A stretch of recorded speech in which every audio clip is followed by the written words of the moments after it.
Welcome to the Roman Empire's most impressive building, the Colosseum.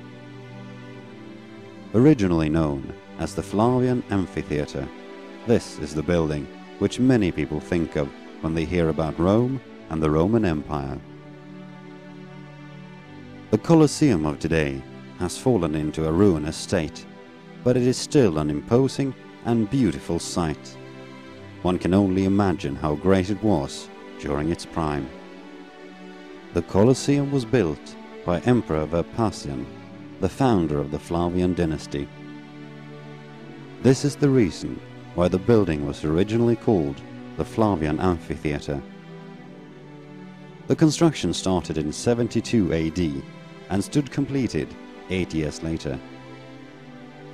The huge structure was constructed on top of a park built by the previous emperor, Nero.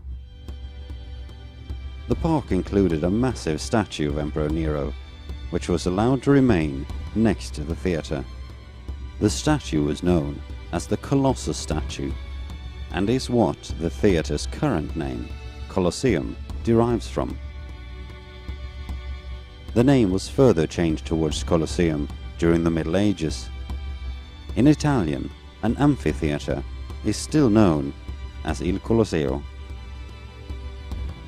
Throughout the years, the Colosseum has been damaged several times. Within its first 500 years, several earthquakes occurred, which led to both external and internal damage to the structure. Lightning also hit Colosseum one time, resulting in a fire which destroyed wooden parts of the amphitheatre's interior. Severe damage was dealt to the Colosseum in the 14th century when a major earthquake caused parts of the outer wall to collapse. The result of this can still be seen today, as the whole southern part of the outer wall is gone.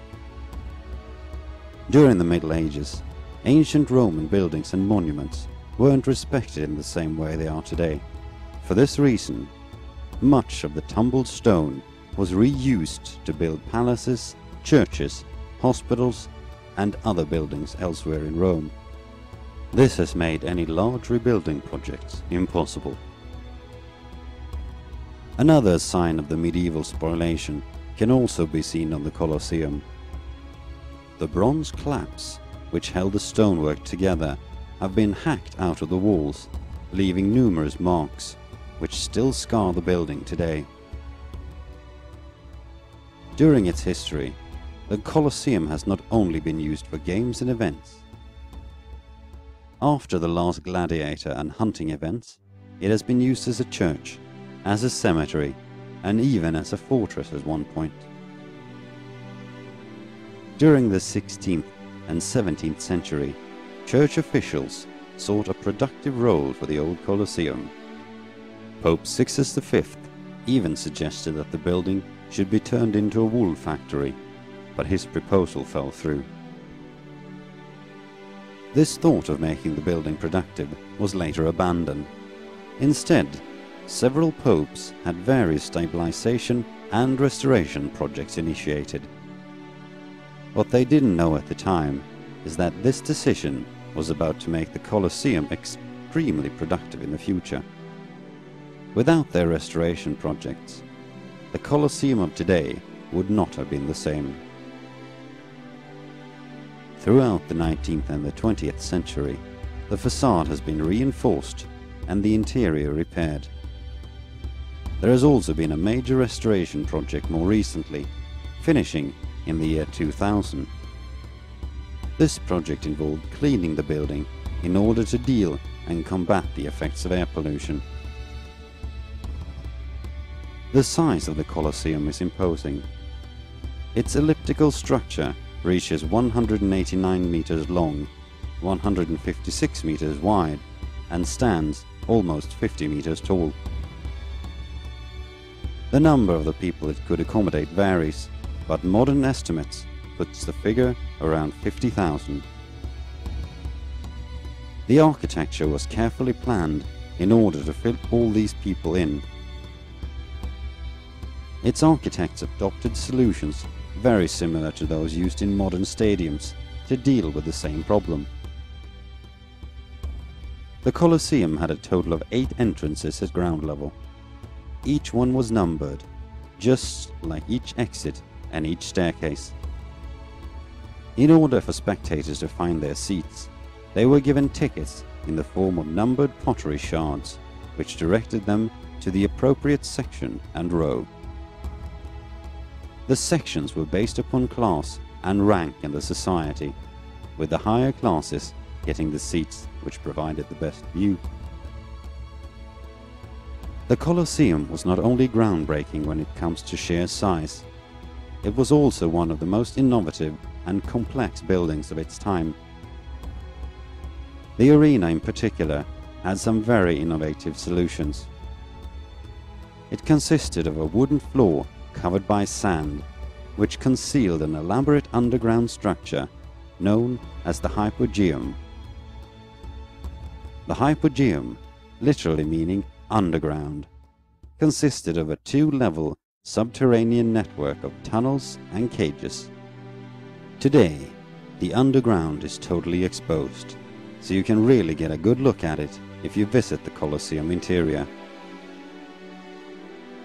The underground was where gladiators and animals were held before the contest began.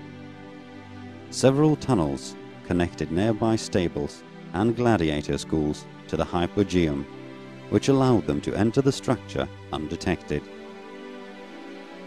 By raising and lowering several hidden shafts and platforms, both gladiators and wild animals could be summoned instantly into the arena. And while we're at it, one can't talk about the Colosseum without talking about gladiators. These classic warriors got their name from the Roman short sword gladius, which was used by the Roman legionnaires. A gladiator was normally a prisoner of war or a slave who had been given the decision to either stay a slave or fight in this arena. For the ones who got the chance to choose, the decision was most likely hard but easy. Slavery meant a slow, often painful death. On the other hand, successful gladiators could become very famous and even earn some money if they survived enough battles. They also won their freedom by gaining the wooden sword. The gladiator battles were by far the most appreciated of all shows. Before the battles began, the gladiators always paid homage to the emperor's stage with the famous words, "Ave Caesar, those who are about to die salute you." The gladiator battles were often duels between two combatants, matched up against each other depending on what type of equipment they carried. If one gladiator had been defeated in a duel but not killed, he would ask for mercy by raising his arm. The emperor then decided his fate by either giving him thumbs up or thumbs down, while the crowds did their best to affect the decision.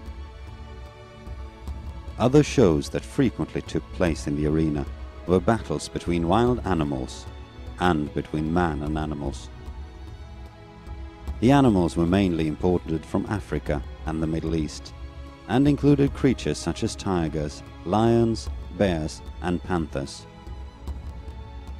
The games were usually held for a whole day, and even several days in a row. To mark the inauguration of the Colosseum in the year 80 AD, Vespasian's successor Titus held games 100 days in a row. In the process, thousands of animals and gladiators were killed. The theatre quickly became the most important political tool of an emperor. Emperors used the Colosseum to entertain the public with games. It was here that the emperor met and controlled the people of Rome. The arena continued to be used for contests well into the 6th century, with the gladiatorial fights in the early 5th century. Today, the Colosseum has become one of Rome's most popular tourist attractions, receiving millions of visitors each year. Hardly surprising, as the Colosseum is not only one of Italy's most famous buildings, but one of the most famous buildings in the whole world.